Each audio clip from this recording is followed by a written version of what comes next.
aka. Ayolingiz ko'rishiga qaraganda ozgina muddat bor. Ha, yo'q-ey. Ha.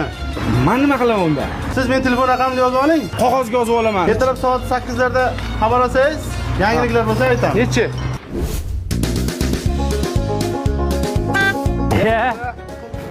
Urusjon. Ha, olim aka, qalaysiz? Yaxshimisizlar? To'g'rilab bermasanglar bo'lmaydi. Bugun ishim ko'p. Tashab ketasiz. Ertaga soat 8larda telefon qilib xabar oling, aytaman. 8da. Soat 8 bo'lib ketdi-yu. Xotinimdan xabar oldim. Hozir.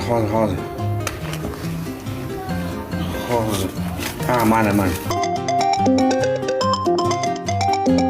Aka, men kecha ertalab telefon qilgandingiz. Qalay biznikini ahvol aka?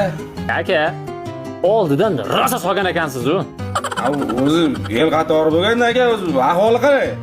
Aka, kecha oldini ochib tashuvdik. Nega ochib tashlaysan? Ayollar yo'qmi sizlarda? Qanaqa ayol? Men bir o'zim ishlayman. Keyin bir ikkita shogirdcha bor. 3 kishi bosamiz. Haligani oldidagi parray bor-ku, bu ham aylanmayapti. Shu navbatma-navbat temir kulish tiqib aylantiramiz-ku. Bu nima deganing? Hali ko'p bo'lmadi-yu uni olganimga. Nimasini yaqinda olgansiz? Rosa minilgan ekan-ku. Baraka topib olganimga 8 yil bo'ldi. Hech kim minmagan uni.